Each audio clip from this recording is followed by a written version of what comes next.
बच्चों, मैं राजा शुक्ला आपका साइंस टीचर बिजली परिवार में आपका स्वागत करता हूं। आज का हमारा टॉपिक है अम्ल, क्षार और लवण। हाई स्कूल के सिलेबस में आपके साइंस में ये जो लेसन है बहुत ही महत्वपूर्ण है। इससे जो क्वेश्चन आते हैं बहुत ही इंपॉर्टेंट होते हैं परीक्षा की दृष्टि से। आज हम लोग पहले परिचय करते हैं अम्ल, क्षार और लवण की। अम्ल, क्षार और लवण होता क्या है? अम्ल अलग है, कभी ये मत समझना कि अम्ल, क्षार, लवण एक ही शब्द होता है।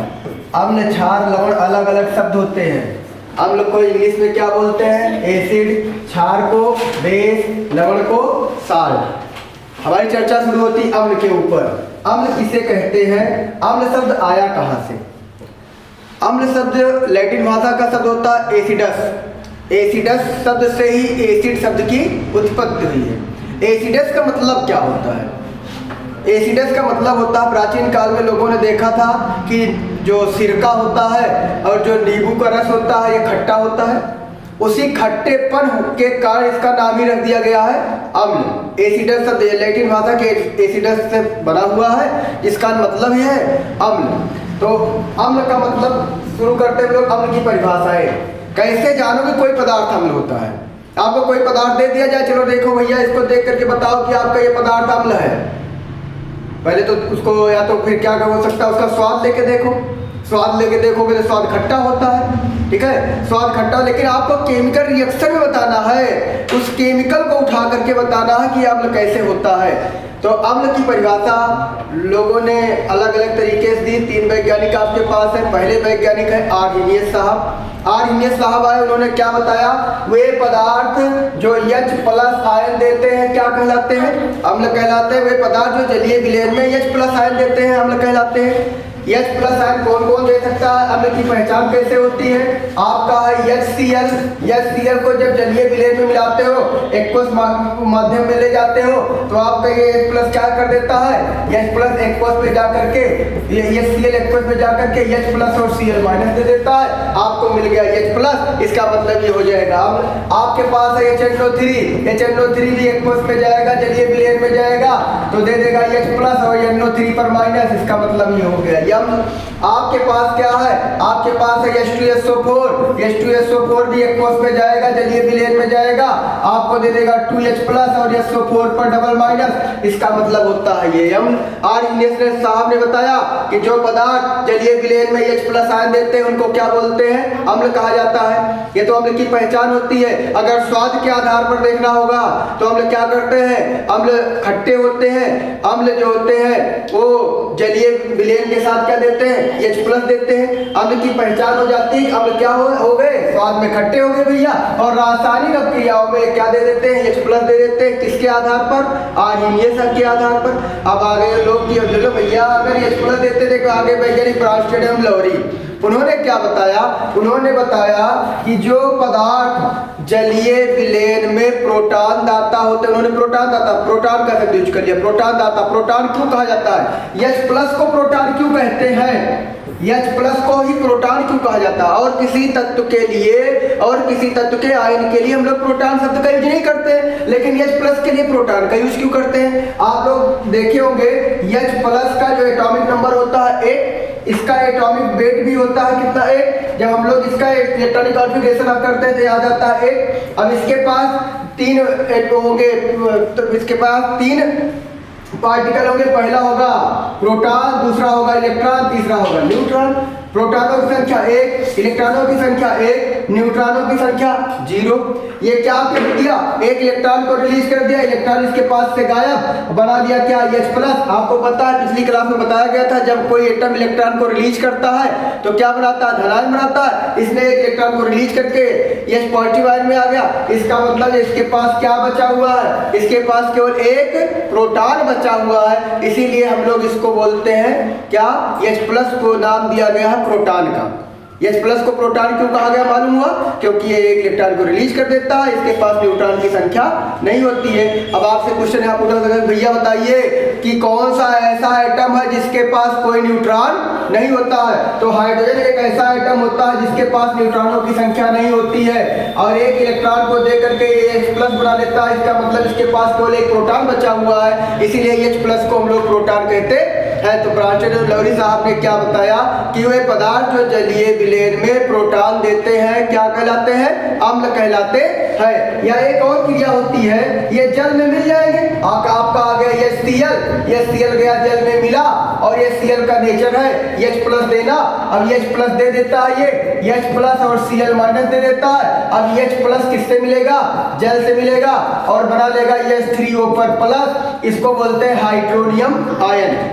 ईयम शब्द का जहां लग जाए, जहां पर भी ईयम शब्द लग जाए जान लो धनायन है। कोई भी यौगिक है, कोई भी परमाणु है, कोई भी अणु है, कोई भी आयन है, वहां पर अगर ईयम लग जाए, जैसे NH4 पर प्लस तो अमोनियम, H3O पर प्लस तो ये हाइड्रोनियम, अगर कहीं पर भी सोडियम Na पर प्लस तो सोडियम, Mg पर डबल प्लस तो मैग्नीशियम, Ca पर डबल प्लस तो कैल्शियम, यानी अगर कहीं ईयम शब्द लगा हो तो जान लो धनायन बनाएगा या धनायन बना हुआ होगा। तो यहाँ पर आपका जो अम्ल था उसने क्या किया, जल के साथ मिलकर के हाइड्रोनियम आयन का निर्माण कर लिया। तो हम ये भी कह सकते हैं वे पदार्थ जो जल से मिलकर के हाइड्रोनियम आयन का निर्माण करते हैं कि अम्ल कहलाते हैं। ये हाइड्रोनियम आयन बनाता कहाँ है, H+ जल के पास क्यों चला जाता है, तो आप लोग चर्चा करिएगा, देखिएगा। तो हम लोग यहाँ पर क्या पाते हैं, जब ये अम्ल घुलता है जल में, तो अम्ल जल में घुल करके क्या देता है, H+ देता है। H+ देगा और आपका आया हुआ है जल। जब जल की हम संरचना देखते हैं तो जल की संरचना कुछ ऐसे होती है, HO और इसके पास H होता है। इसको क्या चाहिए, इसका जब हम लोग इसका देखें इलेक्ट्रॉनिक विन्यास देखें तो H का इलेक्ट्रॉनिक विन्यास होता है 1, और ये कोई भी एटम होता है, कोई भी परमाणु होता है, वो अपने पास की अक्रिय गैस की संरचना को प्राप्त करना चाहता है। इसके पास की अक्रिय गैस होती है हीलियम, हीलियम का इलेक्ट्रॉनिक विन्यास होगा 2। ये चाहेगा कि हम हीलियम की तरह बन जाए, लेकिन अब ये प्लस H+ बना चुका है, एक इलेक्ट्रॉन भी निकाल चुका है, तो ये प्लस के रूप में आ गया है। अब इसको हीलियम की तरह बनने के लिए कितना इलेक्ट्रॉन चाहिए, इसको हीलियम की तरह बनने के लिए 2 इलेक्ट्रॉन चाहिए, 2 इलेक्ट्रॉन एक साथ चाहिए। इसका मतलब इसको लोन पेयर चाहिए।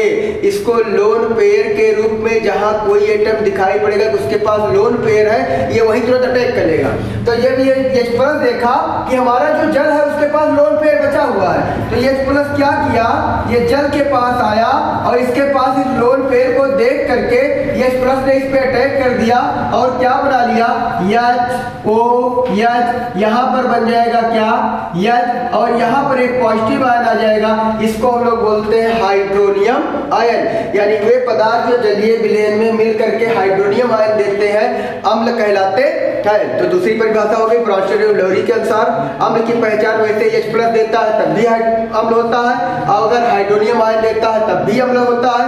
अब एक लोग और आए, भैया अगर हमारे पास हाइड्रोजन ना हो तो हम कैसे अम्ल की पहचान करेंगे, क्या अम्ल के लिए हाइड्रोजन होना जरूरी है? कोई ऐसा भी यौगिक हो सकता है जिसके पास हाइड्रोजन परमाणु उपस्थित ही नहीं है। कोई ऐसे भी यौगिक हो सकते हैं जिनके पास हाइड्रोजन परमाणु उपस्थित नहीं होगा, इसका मतलब वो अम्लीय नहीं होगा। तो ये लोगों का दिमाग आएगा कि भैया नहीं, ऐसा हो नहीं सकता, हो सकता है कि वो अम्लीय हो लेकिन वो हाइड्रोजन परमाणु ना रखा हुआ हो। तो एक वैज्ञानिक है लुईस साहब ने क्या कहा कि हम चलिए देखते हैं अम्ल की नई परिभाषा देते हैं।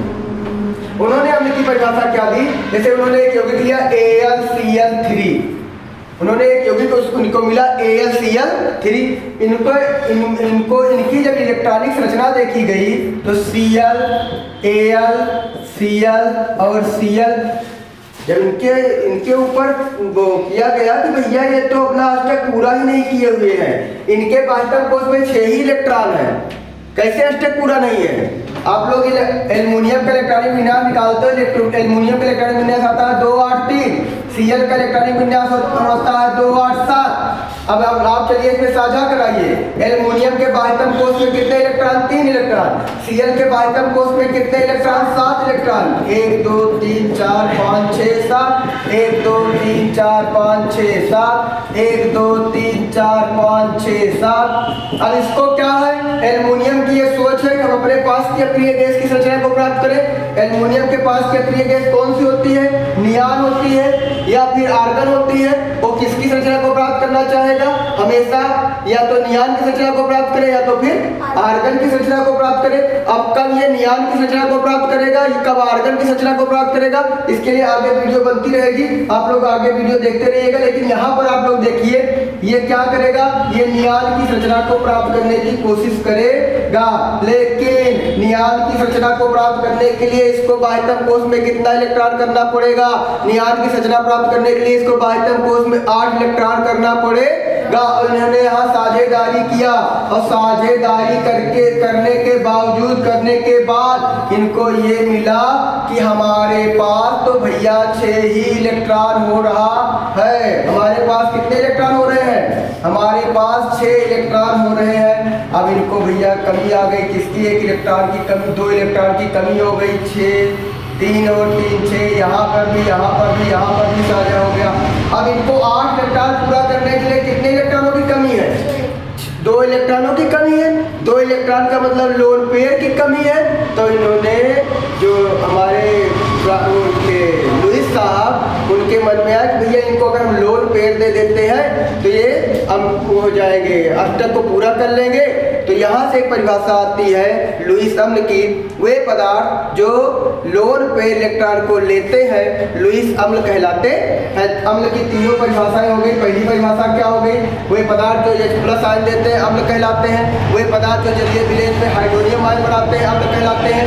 वे पदार्थ जो लोन पेयर इलेक्ट्रॉन लेते हैं अम्ल कहलाते हैं। अम्ल शब्द की उत्पत्ति कहाँ से हुई, एसिडस शब्द से हुई है। इसका मतलब होता है खट्टा या तीखा। तो पहले अम्ल के बारे में देखा गया था कि अम्ल खट्टे होते थे, उसी के आधार पर इसका नाम एसिड रख दिया गया है।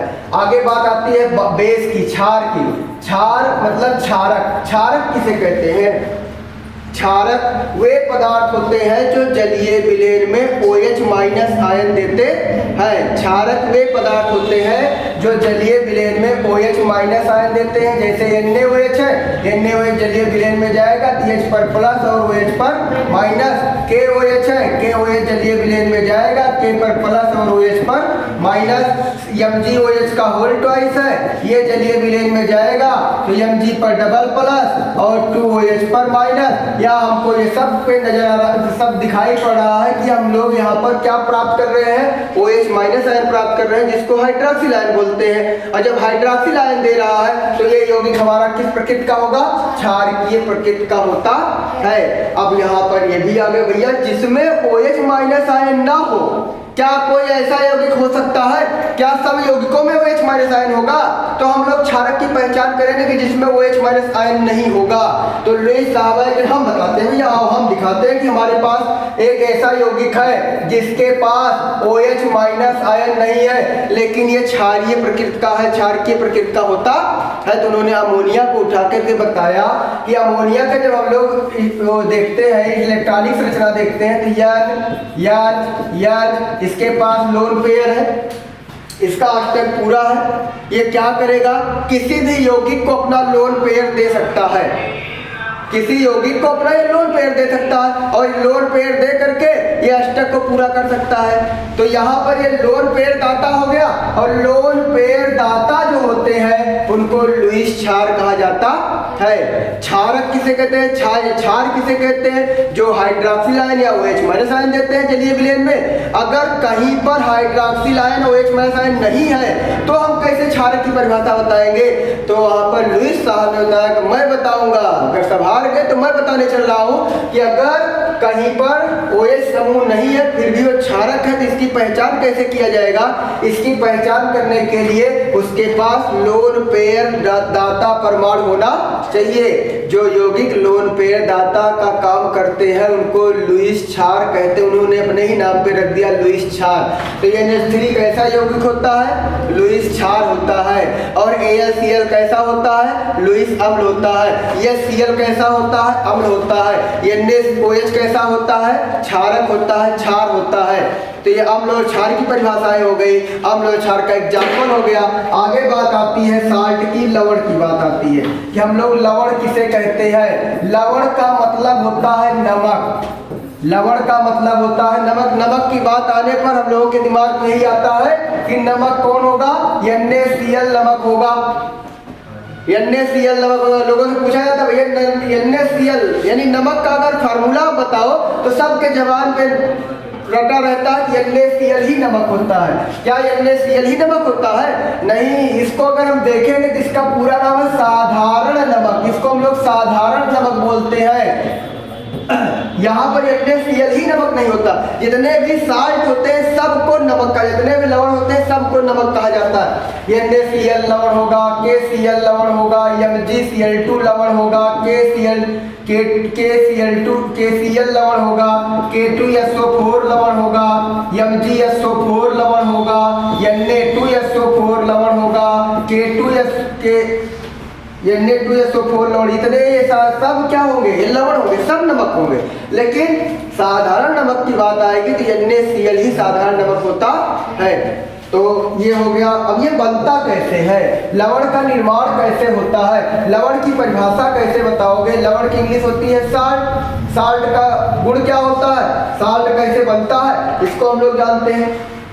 जब हम लोग अम्ल को ले लेते हैं, मान लीजिए हमने कोई अम्ल ले लिया HCl और हम लोग एक ले लेते हैं क्षारक। मान लो हमने ले लिया NaOH। जब NaOH और HCl को लेते हैं तो यहाँ पर एक क्रिया होती है। कौन सी क्रिया होती है? उस क्रिया को हम लोग बोलते हैं उदासीनीकरण अभिक्रिया। यहाँ पर एक क्रिया होगी उदासीनीकरण क्रिया और बनेगा NaCl प्लस H2O। NaCl कैसे बनेगा? ये भी यौगिक होता है, ये टूटता है H प्लस में और टूटता है Cl माइनस में, क्योंकि ये अम्ल है, अम्ल का गुण होता है H प्लस देना, तो ये H प्लस दे दिया, Cl माइनस दे दिया। अब NaOH को उठाओगे, NaOH को तो देखोगे तो NaOH का गुण क्या होता है? Na प्लस और OH माइनस। ये भी Na प्लस और OH माइनस में देगा, क्योंकि आप हम लोग बेस के बारे में जान चुके, क्षारक के बारे में जान चुके कि क्षारक जो होते हैं वो जलीय विलेन में क्या देते हैं? क्षारक जलीय विलेन में OH माइनस आयन देते हैं, और अम्ल जो होते हैं जलीय विलेन में क्या देते हैं? H प्लस आयन देते हैं। तो इन दोनों की पहचान हो गई, ये अम्ल हो गया और ये क्षार हो गया। जब दोनों को मिलाया जाएगा तो बनेगा क्या और कैसे बनेगा? तो ये H प्लस है भाई, प्लस है तो इसको क्या चाहिए? माइनस। आकर्षण हमेशा क्या होता है? विपरीत होता है। समान आयनों में प्रतिकर्षण होता है। तो ये प्लस किसके पास जाएगा? माइनस के पास। और ये वाला प्लस किसके पास जाएगा? माइनस के पास। तो ये दोनों मिलेंगे तो Na प्लस और Cl माइनस मिलकर क्या बना लेगा? NaCl। और H प्लस और OH माइनस मिलकर क्या बना लेगा? H2O। तो हम लोग देखें कि जब अम्ल और क्षार की परस्पर उदासीनीकरण क्रिया कराई जाती है तो हमको NaCl यानी लवण और H2O यानी जल की प्राप्ति होती है। तो अम्ल और क्षार की परस्पर उदासीनीकरण क्रिया के पश्चात जो यौगिक बना, जो पदार्थ बना, वही पदार्थ लवण कहलाता है। अब लवण के दो भाग होते हैं, यहाँ पे पूछा जा सकता है लवण के कितने भाग होते हैं और कौन सा भाग कहाँ से आता है।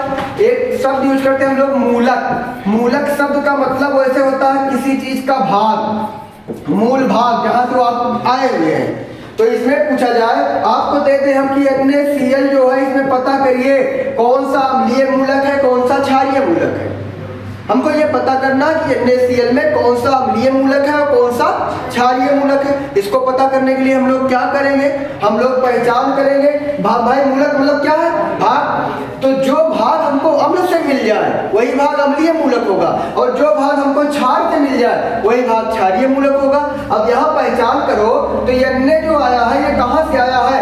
Na कुछ यहाँ से आया हुआ है, और Cl कहाँ से आया हुआ है? Cl कुछ यहाँ से आया हुआ है, यानी ये अम्ल है और ये क्या है? क्षारक है। तो अम्ल से मिलने वाला भाग क्या होगा? अम्लीय मूलक। ये वाला भाग क्या हो जाएगा? अम्लीय मूलक। और ये वाला भाग क्या हो जाएगा? क्योंकि ये क्षारक से मिल रहा है तो इसको बोलते हैं हम लोग क्षारकीय मूलक या क्षारीय मूलक। तो अम्लीय मूलक और क्षारीय मूलक भी मालूम हो गया। या इसमें एक चीज और ध्यान दो, NaCl को तोड़ोगे तो क्या आएगा? Na पर प्लस और Cl पर माइनस। ये माइनस वाला भाग कहाँ से मिल रहा है? ये माइनस वाला भाग मिल रहा है हमको अम्ल से, इस पर माइनस चार्ज है, ये अम्ल से मिला हुआ है। ये प्लस वाला भाग कहाँ से मिल रहा है? प्लस वाला भाग मिल रहा है हमें क्षारक से। तो ये वाला प्लस वाला भाग जो है वो क्षारक से आया हुआ है। तो जो पॉजिटिव आयन बनाया हुआ है वो क्षारकीय मूलक हो सकता है, और जो निगेटिव आयन बनाया हुआ है अम्लीय मूलक हो सकता है। तो मूलकों की भी पहचान हो जाएगी। आपको लवण की पहचान हो गई। लवण कैसे बनता है? लवण ये Cl और NaOH की परस्पर क्रिया कराते हैं तो आपको बन जाता है, आपको प्राप्त होता है NaCl और H2O। जब NaCl H2O मिल गया तो आपसे भाई क्वेश्चन आ गया कि भैया इसमें जो NaCl और H2O है इसमें कौन सा अम्लीय मूलक है, कौन सा क्षारीय मूलक है, कौन अम्ल से आया है, कौन क्षार से आया हुआ है। हम लोग इसकी चर्चा कैसे करेंगे? तो पहचान करेंगे कि जो नमक को उठाओ, नमक को उठाकर देखो कि इसके कितने भाग हैं? 2 भाग हैं। पहला भाग क्या है? Na है, और दूसरा भाग क्या है? Cl है। अब Na कहाँ से आया हुआ? मूलक मतलब मूल मतलब जड़ भाग, ठीक है। मूल मतलब क्या होता है? जड़। इसकी जड़ कहाँ है? ये तो भैया हमको ऊपर वाला भाग दिखाई पड़ा ना, इसकी जड़ का ये बने कहाँ से है, इसकी उत्पत्ति कहाँ से हुई है? तो हमको दिखाई पड़ा कि इसकी जड़ कुछ यहीं फैली हुई है। ये जड़ जो है यहाँ तक फैली हुई है, और इसकी जड़ कहाँ फैली हुई है? इसकी जड़ यहाँ तक फैली हुई है। ये भाग हमको किससे मिल गया है? ये भाग हमको क्षारक से मिल गया, इसलिए क्षारकीय मूलक हो जाएगा। ये भाग हमको अम्ल से मिल गया है, इसलिए अम्लीय मूलक हो जाएगा। तो अम्ल और क्षार मिल करके क्या करते हैं? उदासीनीकरण क्रिया करेंगे, और उदासीनीकरण क्रिया के पश्चात क्या बन जाएगा? लवण बन जाता है, जिसको हम लोग बोलते हैं नमक, जिसको बोलते हैं साल्ट। अब लवण के प्रकार आता है। लवण के प्रकार क्या होते हैं? लवण का प्रकार क्या क्या कितने भागों में लवण को बांटा गया है? लवण के प्रकार पे हम लोग नजर रखेंगे तो लवण जो होता है ये 6 प्रकार का होता है। पहला लवण क्या होता है? पहला लवण होता है साधारण लवण। पहला लवण क्या होता है? साधारण लवण होता है। दूसरा लवण क्या होता है? अम्लीय लवण होता है। कौन सा लवण? अम्लीय लवण। तीसरा लवण क्या होता है? क्षारकीय लवण होता है या क्षारीय लवण होता है। चौथा लवण क्या होता है? द्विक लवण होता है। द्विक लवण होता है। और 5वां लवण क्या होता है? 5वां लवण होता है मिश्रित लवण होता है। कौन सा लवण होगा? मिश्रित लवण होगा। और 6ठा लवण क्या होता है? 6ठा लवण होता है संकर लवण। ये हमारे पास संकर लवण उसके लवण के प्रकार है। अब आप लोग पहचान कर लीजिए कि कौन सा लवण साधारण लवण होगा। साधारण लवण बनता कैसे है? जब अम्ल और क्षार की परस्पर उदासीनीकरण क्रिया करा दी जाती है। मान लीजिए हमने ले लिया है क्या? हमने ले लिया है H2SO4, और हमने क्या ले लिया है? CaOH का होल ट्वाइस ले लिया है। जब उदासीनीकरण क्रिया पूर्ण रूप से उदासीनीकरण क्रिया हो जाएगी तो H2SO4 को तोड़ने पे क्या बनता है? 2H प्लस, और SO4 पर डबल माइनस, और CaOH का होल ट्वाइस को तोड़ने पे क्या बनता है? Ca पर डबल प्लस और 2OH पर माइनस। अब यहाँ पर प्लस का साथ माइनस का साथ प्लस का, ये इसके पास जाएगा, ये इसके पास जाएगा, तो यहाँ पर जो लवण बनेगा वो बन जाएगा क्या? CaSO4। तो CaSO4 कैसा लवण हो जाएगा? एक प्रकार का साधारण लवण हो जाता है। साधारण लवण की पहचान आपको मालूम हो गई कि अम्ल और क्षार की परस्पर उदासीनीकरण यानी पूर्ण रूप से उदासीनीकरण क्रिया होती है तो साधारण लवण का निर्माण होता है। यहाँ पर CaSO4, NaCl, KCl, K2SO4, Na2SO4, ये सारे लवण कैसे लवण होते हैं? साधारण लवण होते हैं। अम्लीय लवण, अगर हम लोग अम्ल में क्षारक मिला दें, अम्ल में अगर क्षारक को मिला दिया जाता है और अम्ल के हाइड्रोजन का पूर्ण रूप से विस्थापन नहीं हो पाता है तो वहां पर बनने वाला लवण अम्लीय लवण कहलाता है। कैसे? उसको देखिए। हमने अम्ल में क्या मिलाया? क्षारक। हमने ले लिया क्या? हमने ले लिया H2SO4 और इसमें मिलाने की कोशिश किया NaOH को। अब यहाँ पर H2SO4 को तोड़ते हो तो इसका आयनन किस तरह होता है? दोनों हाइड्रोजन परमाणु एक साथ नहीं निकल जाते हैं। इसके पास कितने हाइड्रोजन परमाणु हैं? 2 हाइड्रोजन परमाणु हैं। यह नहीं है कि दोनों हाइड्रोजन परमाणु एक साथ निकल जाएंगे। हाइड्रोजन परमाणु क्या करते हैं? बारी बारी निकलते हैं। भैया तुम चलो मैं भी आता हूँ, तुम चलो मैं भी आता हूँ। कभी कभी कुछ लोग चालाक होते हैं ना, मौत के कुएं में दूसरे को धक्का दे दिया, खुद खड़े रहे तमाशा देखने के लिए। तो यहाँ पर अभी इसमें क्या हुआ था? इसमें में दोनों हाइड्रोजन साथ में निकले हुए थे, लेकिन यहाँ क्या हुआ? यहाँ पर एक हाइड्रोजन दूसरे हाइड्रोजन को धक्का देके खड़ा होकर तमाशा देख रहा है। धक्का देके खड़ा होकर तमाशा कैसे देखेगा? HSO4 पर माइनस। अब ये सोच रहा है कि अभी आके निकले, नहीं हम तो नहीं निकलेंगे। चलो हम कैसे करेंगे, NaOH आएगा, ये भी टूटेगा, Na पर प्लस और OH पर माइनस। अब इसका प्लस किसके पास जाएगा, माइनस के पास, इसका प्लस किसके पास जाएगा, माइनस के पास जाएगा। अब जब प्लस माइनस के पास गया तो यहाँ पर बन गया क्या, NaHSO4। अब ये जो लवण बना हुआ है इसमें देखो हाइड्रोजन का पूर्ण रूप से विस्थापन नहीं हो पाया है, यानी अम्ल का हाइड्रोजन पूर्ण रूप से विस्थापित नहीं हुआ है, वहां पर अभी भी हाइड्रोजन विद्यमान है, लेकिन ये लवण है, लेकिन अभी भी इसके पास हाइड्रोजन है। तो यहाँ पर जो ये यौगिक बना हुआ है, ये पदार्थ बना हुआ है, ये पदार्थ अम्लीय लवण कहलाएगा। इसका मतलब जो हमारा NaHSO4 होगा ये अम्लीय लवण होगा, KHSO4 होगा ये भी अम्लीय लवण होता है। NaHSO4 अम्लीय लवण, KHSO4 अम्लीय लवण हो जाएगा, यानी कि इसमें अभी भी हाइड्रोजन परमाणु उपस्थित है, हाइड्रोजन परमाणु का पूर्ण रूप से विस्थापन नहीं हो पाया। यहाँ कहीं हाइड्रोजन परमाणु नजर आ रहा, कहीं हाइड्रोजन परमाणु नहीं नजर आ रहा, क्योंकि हाइड्रोजन परमाणु का पूर्ण रूप से विस्थापन हो चुका है, इसलिए क्या बन गया है, ये साधारण लवण बन गया है। और ये कैसा लवण हो गया है, अम्लीय लवण हो गया। बात आती है क्षारीय लवण की। अगर किसी लवण में हाइड्रोजन है तो अम्लीय होगा। अच्छा, क्षारीय गुण कहाँ से आता है, किसी यौगिक का क्षारीय गुण आता कहाँ से, किसी यौगिक का क्षारीय गुण आता है हाइड्रॉक्सी समूह के कारण। अगर किसी यौगिक में अभी भी हाइड्रॉक्सी समूह विद्यमान रहे लवण बनने के बाद भी, तो लवण जो होता है वो क्षारीय लवण होता है। जैसे PbOHCl ये क्षारीय लवण हो गया, MgOHCl ये क्षारीय लवण हो गया, ZnOHCl ये क्षारीय लवण हो गया। यानी कि जिस लवण में हाइड्रॉक्सिल समूह विद्यमान है, इस प्रकार के लवण को हम लोग बोलते हैं क्षारीय लवण। 3 लवण के बारे में आप लोग जान चुके। चौथा लवण होता है द्विक लवण।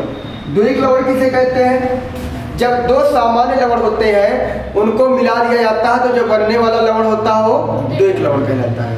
2 सामान्य लवण हम लोग ले लेते हैं, जैसे K2SO4 एक लवण हो गया, दूसरा क्या हो गया Al2SO4 का होल थ्राइस हो गया। ये ट्वाइस थ्राइस कहाँ से आया अभी बाद में बताया जाता है। प्लस इसमें मिला दिया गया पानी, और जब जल को मिलाया गया, पानी को मिलाया गया तो बन गया क्या K2SO4 इंटू Al2SO4 का होल थ्राइस इंटू 24H2O, ये क्रिस्टलीय रूप में आ जाता है। इसी को हम लोग बोलते हैं सामान्य रूप में साधारण फिटकरी। फिटक्रिया होता है, कोई एक फिटकरी नहीं होती है, फिटकरी कोई एक यौगिक नहीं है। फिटकरी यौगिकों में जैसे नमक है, आज तक तुम लोग जानते थे कि नमक का मतलब केवल NaCl, वैसे फिटकरी का मतलब केवल K2SO4 Al2SO4 का होल थ्राइस इंटू 24H2O, इसका मतलब केवल फिटकरी नहीं होता है। फिटकरी भी एक प्रकार का क्या है, यौगिकों का समूह है। तो यहाँ पर जो ये फिटकरी बनी हुई है ये किस प्रकार का लवण है, ये फिटकरी हमारे द्विक लवण होता है। अब इसको फिटकरी में भी देख लिया जाए, K2SO4 इंटू Al2SO4 का होल थ्राइस इंटू 24H2O, ये हमारा द्विक लवण हो गया। मिश्रित लवण, मिश्रित लवण में क्या होता है, अभी तक क्या था, अभी तक हाइड्रोजन का पूर्ण रूप से विस्थापन हो रहा था, लेकिन जैसे मान लीजिए हमने क्या किया, हमने लिया HCl को और हमने लिया किसको H2SO4 को, और दोनों को मिलाया, सॉरी हमने लिया किसको NaOH को, यहाँ HCl कैसे आ जाएगा, हमने लिया NaOH को और NaOH को किसके साथ मिला दिया, H2SO4 के साथ मिला दिया, NaOH प्लस H2SO4। अब ये एक Na एक H को हटाएगा तो यहाँ बनेगा NaHSO4। अब मान लीजिए अब की बार हमारा क्या मिल गया, हमको KCl कह रहा है, जबकि KOH मिलाइए, NaOH ना मिलाइए। तो हमने क्या किया, किसी यौगिक को उठाया, NaHSO4 को इसमें मिला दिया क्या KOH। अब इसका H इसका OH तो मिल के पानी में जल के रूप में निकल जाएगा, बचेगा क्या, बचेगा NaKSO4। इस प्रकार का जो लवण बनता है इसको बोलते हैं मिश्रित लवण। तो मिश्रित लवण क्या हो जाएगा, NaHNaKSO4, ये जो लवण बना ये मिश्रित लवण बन गया NaKSO4।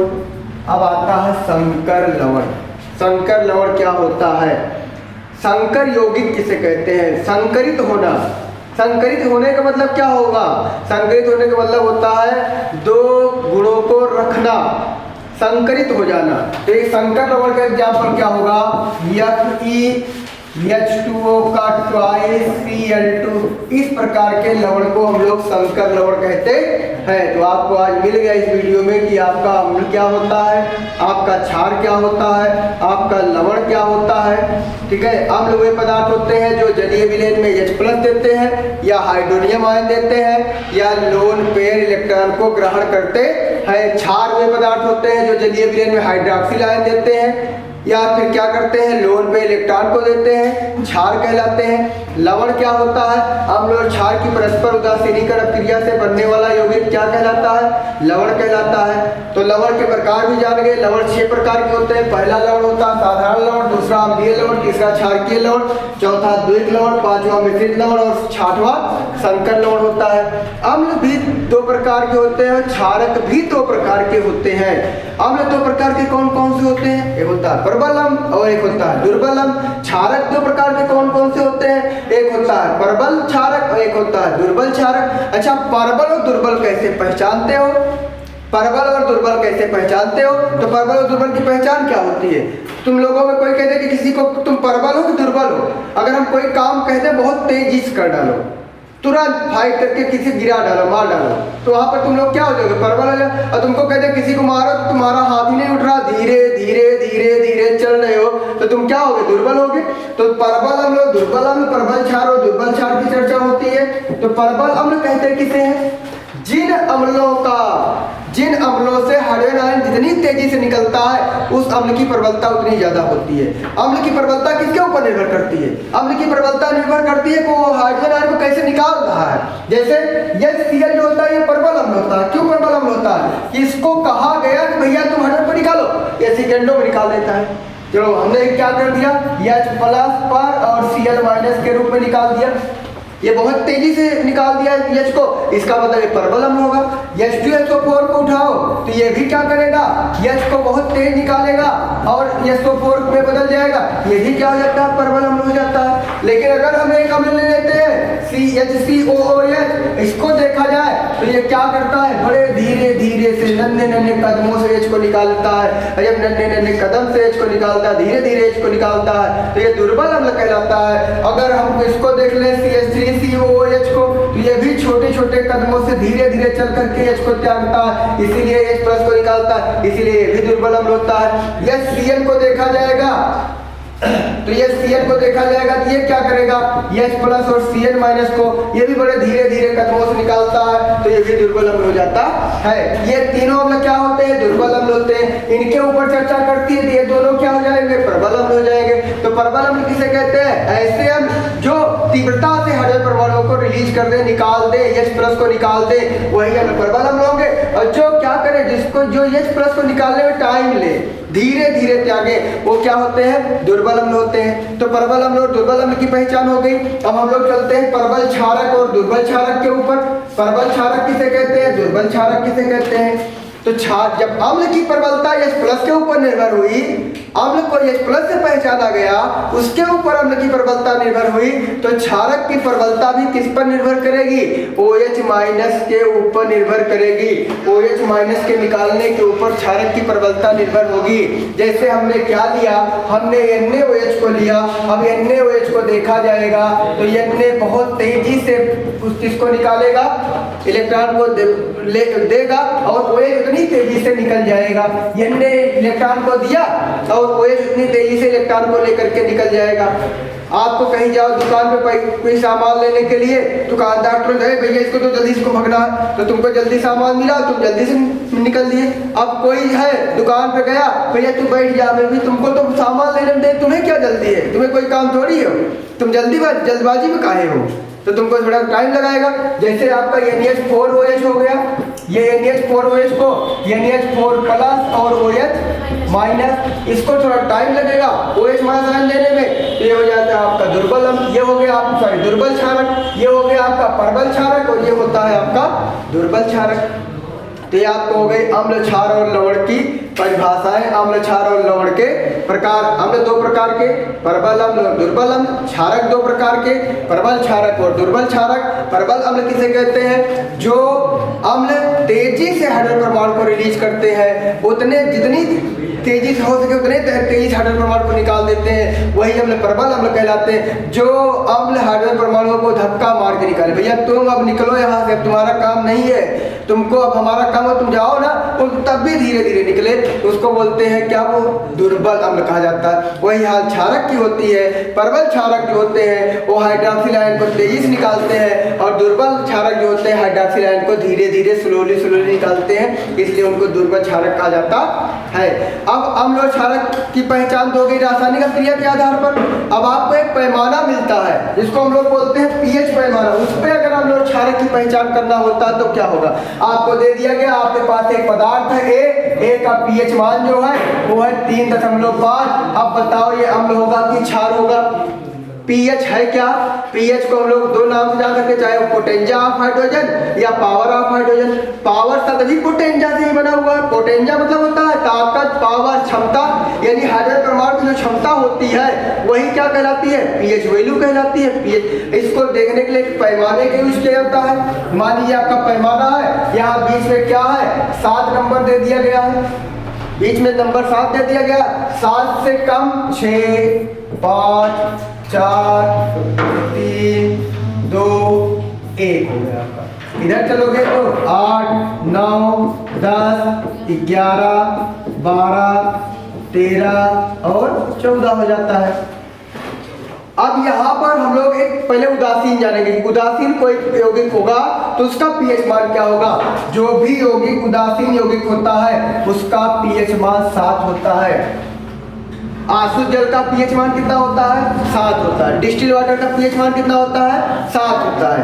अगर पीएच मान 7 से कम आ जाए तो पदार्थ अम्लीय होता है। पीएच मान अगर 7 से कम आ जाए तो पदार्थ अम्लीय होता है। पीएच मान 7 से ज्यादा आ जाए तो पदार्थ क्षारीय होता है। अगर किसी पदार्थ को किसी विलेन को दे दिया गया और आपको कहा गया चलो देखो ये पदार्थ अम्लीय है कि क्षारीय है, आपको पीएच वैल्यू दे दी गई, इसकी किसी की पीएच वैल्यू, मान लीजिए आपको एक पदार्थ मिला जिसका पीएच मान ए है, जिसका पीएच मान है 7.4, तो आपको कहा जाए कि पैमाना देख के बताइए ये अम्लीय होगा कि क्षारीय होगा?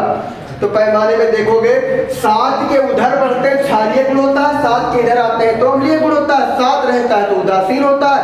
तो यहाँ पर हमको क्या मिल रहा है? हमको मिल रहा है 7.4, यानी कि वैल्यू यहीं कहीं पर होगी 7.4 की। इसका मतलब ये 7 से ज्यादा है और 7 से ज्यादा है तो क्षारीय है। अगर 7 मान लीजिए किसी का दे दिया भी पदार्थ दे दिया गया जिसकी पीएच वैल्यू जो है 4.5 है, और जब 4.5 है तो आपसे कहा गया पहचान करो ये पदार्थ कैसा होगा, तो 4.5 पहचान करोगे तो 4.5 कहाँ आएगा? लगभग यहीं कहीं पर आएगा।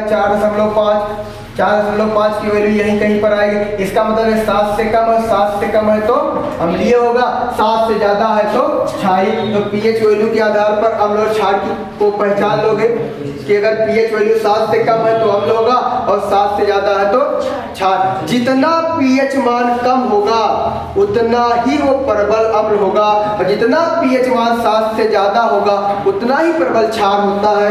आपको 4 यौगिकों का पीएच मान दे दिया गया कि आपके पास 4 यौगिक है। पहला यौगिक कौन सा है? आपका पहला यौगिक है जिसका पीएच मान दिया गया 3.2। दूसरा यौगिक है जिसका पीएच मान दे दिया गया 5.4। तीसरा यौगिक है जिसका पीएच मान दे दिया गया 2.2, और चौथा यौगिक है जिसका पीएच मान दे दिया गया है 5.9। अब आपको ये पता करना है इन यौगिकों में कौन सा यौगिक प्रबल अम्ल होगा, किस अम्ल की प्रबलता सबसे ज्यादा होगी। आप इन चारों अम्ल, ये चारों ही अम्ल हैं, ये जो अम्ल ये चारों है यौगिक, ये चारों क्या है? अम्ल है। चारों अम्ल है, ये तो पता है क्योंकि हम लोग देख चुके हैं कि 7 से कम होगा तो अम्लीय हो गए। चारों अम्लीय है, चारों अम्ल। अब इन चारों में ये पता करना कौन प्रबल अम्ल होगा।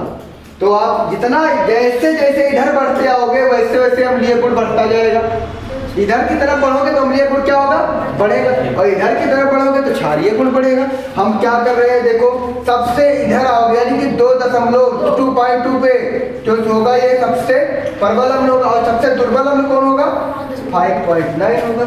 यानी pH वैल्यू देख करके भी अम्ल के बारे में पता कर सकते हो कि कौन सा प्रबल अम्ल होता है और कौन सा दुर्बल अम्ल होता है। तो अम्ल की पहचान हो गई, प्रबल अम्ल भी जान गए, दुर्बल अम्ल भी जान गए, pH पैमाने के आधार पर भी अम्ल की पहचान कर सकते हो, अम्ल की और क्षारक की भी पहचान कर सकते हो कि अगर आपका pH मान 7 से ज़्यादा है, जितना ज़्यादा pH मान होगा उतना ही वो प्रबल क्षारक होगा। जैसे आपका मान लीजिए 4 यौगिक, इसको भी ले लेते हैं।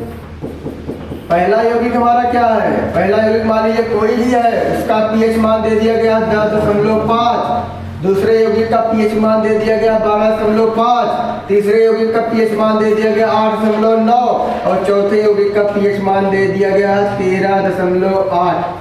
अब आपको ये पता करना है इन चारों यौगिकों में कौन सा अधिक क्षारीय होगा, यानी कौन सा प्रबल क्षारक होगा और कौन सा दुर्बल क्षारक होगा, ये पहचान करनी है। तो आपको कुछ नहीं दिखाई पड़ा भाई खट्टा होता, स्वाद वाद लेकर के देख सकते थे, तीखा है खट्टा, तो स्वाद के आधार में बता सकते थे, लेकिन यहाँ तो स्वाद ले नहीं सकते हो।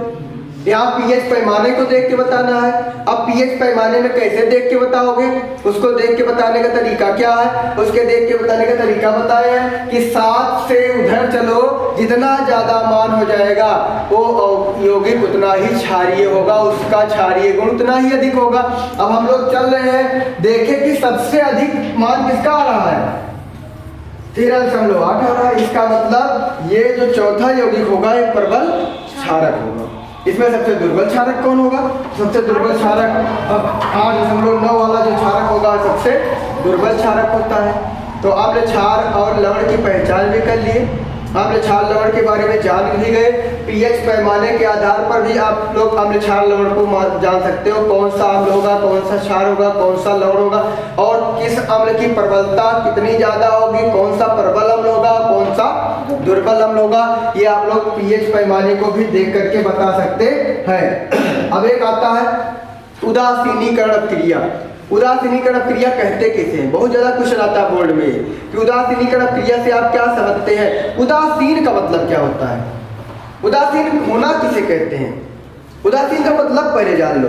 उदासीन का मतलब होता है यहाँ पर अब क्रिया में ना तो पूर्ण रूप से अम्ल हो ना तो पूर्ण रूप से क्षार, वो दोनों मिल करके ना तो उस पर H प्लस रहे ना तो उस पर OH माइनस रहे, दोनों मिलकर के उदासीन हो जाए।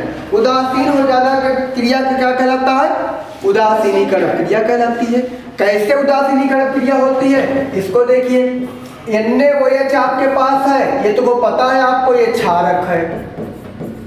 HCl आपके पास है, इसको भी पता है यह क्या है, अम्ल है। जब दोनों मिलेंगे तो क्रिया क्या होगी, और दोनों मिलेंगे तो कैसे क्रिया करेंगे। देखो, पहले किसी से मिलने के लिए आपको टूटना पड़ेगा, जब तक आप टूटोगे नहीं तब तक किसी से मिल नहीं सकते हो। जैसे आप कपड़ा सिलाने जाते हो तो जो दर्जी होगा उसको कपड़ा दे देगा, टेलर साहब को कपड़ा दे दिए, चलो भैया इसको सिल दो, तो पहले क्या करेगा वो काटेगा कपड़े को काट करके तब सिलता है। अब कहते नहीं हमारे कपड़े में कैंची मत लगाना, बड़ा महंगा कपड़ा लेकर के आए हैं हम, हमारे कपड़े में कैंची नहीं लगनी चाहिए, बिना कैंची लगाए हुए सिल के दिखाइए आप तो सिलेगा, तो आपके ऊपर कपड़ा फेंक देने के भाग जाओ, बिना कैंची लगाए कैसे कपड़े सिलेंगे। तो वहां पर वो कपड़े को सिलने के लिए, कपड़ा बनाना है आपको, शर्ट बनवाना है तो कपड़े को काटना पड़ेगा। तो आप यहाँ पर भी अगर आपको नया पदार्थ बनाना है तो इन पदार्थों को पहले तोड़ना पड़ेगा। इन पदार्थों को तोड़ेंगे कैसे, NaOH को हमने तोड़ा, जब NaOH को तोड़ा तो Na पर प्लस आया और OH पर माइनस आया। HCl को हमने तोड़ा, HCl को तोड़ा तो H पर प्लस आया, Cl पर माइनस आया। तो प्लस प्लस के पास जाएगा, ये वाला इससे मिलेगा नहीं मिलेगा। 9th में आप लोग पढ़ चुके हैं कि प्लस और प्लस जो होते हैं समान आवेश होते हैं, समान आवेश एक दूसरे को सदैव प्रतिकर्षित करते हैं, यानी समान आवेश एक दूसरे को हटाते रहते हैं। प्लस प्लस के पास नहीं जाएगा, माइनस माइनस के पास नहीं जाएगा, प्लस माइनस के पास जाएगा और माइनस प्लस के पास जाएगा। प्लस कितना, इसलिए भारी ना इसको सोडियम बुलाता नहीं, आ जाओ बेटा मेरे पास आ जाओ, लेकिन ये जाना नहीं है, बुलाती है मगर जाने का नहीं, बहुत गड़बड़ हो जाएगा। तो यहाँ पर Na प्लस H प्लस के पास नहीं जाएगा तो इसको क्या दिखेगा, हम किसके पास जा सकते हैं, हम तुरंत भगेंगे किसकी तरफ, माइनस की तरफ भगेंगे। ये भी प्लस किसकी तरफ भगेगा, माइनस की तरफ भगेगा और बनेगा NaCl प्लस H2O। ये बनेगा लवण और जल। यही बोर्ड पेपर में पूछा जाता है। उदासीनीकरण क्रिया से आप क्या समझते हैं? तो उदासीनीकरण वे क्रियाएं होती हैं जिसमें अम्ल और क्षारक परस्पर क्रिया करके लवण और जल का निर्माण करते हैं। ये अब क्रियाएं उदासीनीकरण क्रियाएं कहलाती है। तो अब उदासीनीकरण क्रिया कौन कौन मिलकर के देता है? उदासीनीकरण क्रिया लवण और क्षारक और अम्ल दोनों मिलकर के देते हैं। उदासीनीकरण क्रिया में उत्पाद क्या बनता है? उदासीनीकरण क्रिया में लवण और जल के रूप में उत्पाद बनता है। पहले समझिए, एक और एग्जाम्पल लीजिए। एक एग्जाम्पल से हमारे समझ में आने वाला नहीं है, तो चलिए हम लोग दूसरा और ले लेते हैं, क्षारक। मान लीजिए आपके पास है CaOH का मोल ट्वाइस प्लस H2SO4। तो यहाँ पर भी तोड़ना पड़ेगा, बनेगा तो CaSO4 प्लस 2H2O। यहाँ पर कैसे क्रिया होगी? जब हम लोग CaOH का होल ट्वाइस इसको तोड़ते हैं तो बनता है Ca पर डबल प्लस और SO4 पर डबल। और कब उदासीन होता है? जब उसके पास आवेश जो होते हैं एक दूसरे को उदासीन करने के लिए, न्यूट्रल करने के लिए समान हो जाते हैं। इस पे डबल प्लस है तो इस पे डबल माइनस होगा, तभी यह उदासीन होगा। कह दो इस पे सिंगल प्लस कर दो, इस पे सिंगल माइनस कर दो, इस पे डबल प्लस कर दो, इस पे सिंगल माइनस कर दो, तो उदासीन होगा? नहीं हो सकता है। फिर आगे कौन आएगा? H2SO4 आएगा। यहाँ पर OH रहेगा, यहाँ OH टूटेगा, यहाँ से 4 कहाँ से आ जाएगा? यहाँ होगा 2OH पर माइनस। अब यहाँ पर देखिए 2 माइनस हो गया, 2 प्लस हो गया है, टूट करके बराबर में टूटे हुए हैं। यहाँ पर क्या होगा? H2SO4 को तोड़ोगे, जब H2SO4 को तोड़ोगे तो यहाँ पर बनेगा क्या? 2H पर प्लस और SO4 पर डबल माइनस। फिर वही बात आती है, प्लस प्लस के पास जाएगा नहीं जाएगा, माइनस माइनस के पास जाएगा नहीं जाएगा। यानी एक भाग अम्ल का मिलेगा और दूसरा भाग क्षार का मिलेगा। इसमें भी एक भाग अम्ल का मिलेगा, दूसरा भाग क्षार का मिलेगा। अम्ल का मिला, क्षारक का मिला, दोनों मिलकर के क्या बना लिए? लवण बना लिए और जल का निर्माण हो जाएगा। इसी अभिक्रिया को उदासीनीकरण अभिक्रिया कहा जाता है। तो आज आप लोग अच्छे से जान गए कि अम्ल और क्षार कहते किसे हैं, लवण किसे कहा जाता है। अब हम लोग एक और अभिक्रिया पढ़ने चले, ऑक्साइडों की पहचान। आपको अगर दे दिया जाए कि कोई यौगिक दे दिया जाए, कोई ऑक्साइड दे दिया जाए कि चलिए आप इसकी पहचान कीजिए, अम्लीय होगा कि ये क्षारीय होता है। जैसे आपके पास 5 ऑक्साइड दे रहे हैं। पहला ऑक्साइड है SO2, दूसरा ऑक्साइड है SO3, तीसरा ऑक्साइड है CO2, चौथा ऑक्साइड है Na2O, पांचवा ऑक्साइड है आपका MgO। इसमें आप पांचों में पता कीजिए कौन सा अम्लीय ऑक्साइड है, कौन सा क्षारीय ऑक्साइड है। अम्लीय और क्षारीय ऑक्साइड कौन सा है? आपके पास तो ये है नहीं कि H रिलीज कर देगा तो पता चल जाएगा कि ये अम्लीय है। आपके पास तो OH है नहीं कि OH रिलीज कर देगा तो पता चल जाएगा ये अम्लीय है। अब आपको यहाँ से पता करना है कि कौन सा अम्लीय ऑक्साइड है, कौन सा क्षारीय ऑक्साइड है। तो उसको पता करने के लिए हम लोग क्या करते हैं? इसको पता करने के लिए हम लोग इसको उठा करके पानी में डाल देते हैं, जल में डाल देते हैं। इसको उठा के कहाँ डालेंगे? जल में डालेंगे। और जल में जब डालेंगे तो जैसे ये SO2 है, जब ये जल से मिलेगा तो क्या बनाएगा? बना देता है H2SO3। SO3 है, ये जल से मिलेगा तो बना लेगा क्या? H2SO4। CO2 है, ये जल से मिलेगा तो बना लेगा क्या? H2CO3। यहाँ पर आपका बन जाएगा H2CO3। आपका Na2O है, जब Na2O जल से मिलेगा तो बना लेगा क्या? 2NaOH।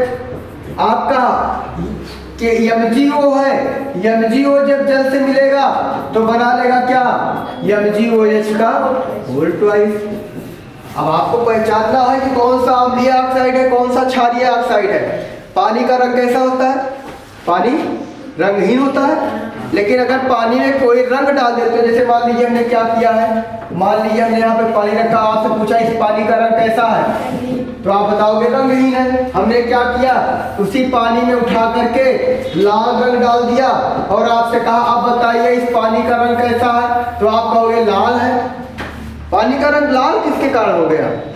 क्या पानी का रंग लाल था? नहीं था। पानी तो रंगहीन है ना, लेकिन दूसरी में हमने लाल रंग डाल दिया तो पानी का रंग कैसा हो गया? लाल हो गया। यानी पानी का लाल होना किसके ऊपर निर्भर कर रहा है? उस रंग के ऊपर निर्भर कर रहा है। रंग आया और पानी को लाल कर दिया। वैसे यहाँ पर जो अम्ल बन रहा है या जो क्षारक बन रहा है वो किसके ऊपर निर्भर कर रहा है? पानी के ऊपर थोड़ी निर्भर कर रहा है। ये निर्भर कर रहा है भाई, ये निर्भर कर रहा है किसके ऊपर? ये SO2 के ऊपर। हमने देखा ये SO2 जल में मिला और अम्ल का निर्माण कर लिया, ये बन गया H2SO3 सल्फ्यूरस अम्ल। ये SO3 H2O जल में मिला, बना लिया सल्फ्यूरिक अम्ल। ये नाम ही बन रहा है अम्ल, ये भी अम्ल, ये भी अम्ल, ये क्षारक। पानी में उदासीन है हर जगह, पानी सब में उदासीन। ये क्षारक में भी पानी है और अम्ल में, इसमें भी Na2O के साथ भी पानी है और ये SO2 के साथ भी पानी है। यहाँ पे जब पानी मिला तो अम्ल बनाया और यहाँ पे जब पानी मिला तो क्षारक बनाया। इसका मतलब इस यौगिक में कुछ ना कुछ क्षारीय गुण रहा होगा तभी क्षारक का निर्माण हुआ, इस यौगिक में अम्लीय गुण रहा होगा तभी तो अम्ल का निर्माण हुआ। तो हम लोग परिभाषा क्या बता सकते हैं? इनकी सबकी पहचान कैसे कर सकते हैं कि कोई अम्लीय ऑक्साइड है कि कोई क्षारीय ऑक्साइड है? इसको उठा करके आप लोग सीधे से डाल दो जल में, और जो ऑक्साइड जल के साथ मिलकर के किसका निर्माण कर ले? अम्ल का निर्माण कर ले, वे ऑक्साइड अम्लीय होते हैं। और जो ऑक्साइड जल के साथ मिलकर के किसका निर्माण कर ले? क्षारक का निर्माण कर ले, वे ऑक्साइड क्षारीय होते हैं। अगर कोई ऑक्साइड जल से मिल रहा है वो अम्ल का निर्माण कर रहा है तो वो ऑक्साइड अम्लीय होगा। कोई ऑक्साइड जल से मिल रहा है वो क्षारक का निर्माण कर रहा है तो वो ऑक्साइड क्षारीय होगा। जैसे सल्फर डाइऑक्साइड, ये SO2 जल से मिला, बना लिया क्या? अम्ल। तो ये ऑक्साइड कैसा हो जाएगा? ये ऑक्साइड आपका अम्लीय हो जाएगा। SO3 जल से मिला, बना लिया आपका H2SO4, अम्ल का निर्माण कर लिया, ये भी ऑक्साइड आपका कैसा हो जाएगा? अम्लीय हो जाएगा। CO2 H2O से मिला, बना लिया H2CO3, ये भी अम्ल है, ये भी ऑक्साइड आपका कैसा हो जाएगा? अम्लीय हो जाएगा। अब यहाँ पर देखिए Na2O जल से मिला, क्षारक का निर्माण किया, ये ऑक्साइड आपका क्या हो जाएगा? ये आपका ऑक्साइड क्षारीय हो जाएगा, क्योंकि ये Na2O जल से मिल करके क्षारक का निर्माण कर लिया, ये ऑक्साइड आपका क्षारीय हो जाएगा।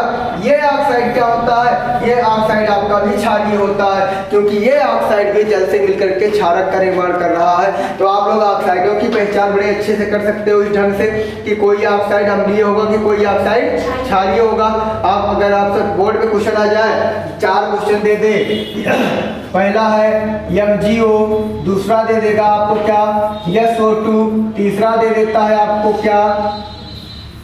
तीसरा आपको उठा के दे दिया भैया CO2 और चौथा आपको दे दिया SO3। अब आपको क्वेश्चन पूछ लिया कि इन चारों में अम्लीय ऑक्साइड कौन सा होगा, सॉरी इन चारों में क्षारीय ऑक्साइड कौन सा होगा, या ऐसा भी क्वेश्चन कर सकता है इन चारों में अम्लीय ऑक्साइड कौन सा नहीं होगा।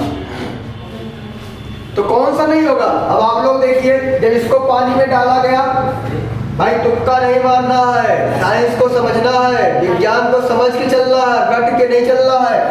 यहाँ पर आप डालोगे तो बन जाएगा H2SO3, इसमें पानी में डाला तो बन गया क्या? H2SCO3, इसको पानी में डाला तो बन गया क्या आपका? इसको पानी में डाला बन गया आपका H2SO4। या अब इसको जब पानी में डाल दिया आपने तो बन गया आपका क्या? MgOH का होल ट्वाइस, ये आपका क्षारक बन गया। ये तीनों आपका अम्ल बन रहे हैं, अतः ये ऑक्साइड क्षारीय ऑक्साइड होगा, अम्लीय ऑक्साइड नहीं होता है। तो अम्लीय ऑक्साइड और क्षारीय, अम्ल क्षार की भी पहचान किए, अम्लीय ऑक्साइड और क्षारीय ऑक्साइड की भी पहचान हो गई आपके द्वारा। अब बात आती है, अगर कोई अम्ल किसी पदार्थ से क्रिया कर लेगा, कोई धातु से क्रिया कर लेगा तो करेगा क्या? अम्ल अगर क्षार से क्रिया कर रहा है, क्षारक से क्रिया कर रहा है तो लवण और जल बना रहा है। अगर अम्ल किसी धातु से क्रिया कर लेता है तो क्या करता है? ये इसके गुण के अंतर्गत आता है, रासायनिक गुण के अंतर्गत आता है। लेकिन आप लोग मन साथ में देख रहे हो, आप लोग सीखते चलिए, यहाँ सीखना है हमको। तो अगर कोई अम्ल धातु से क्रिया करता है तो क्या करता है? मान लीजिए आपका H2SO4 है, ये अम्ल आ गया किससे क्रिया करने के लिए?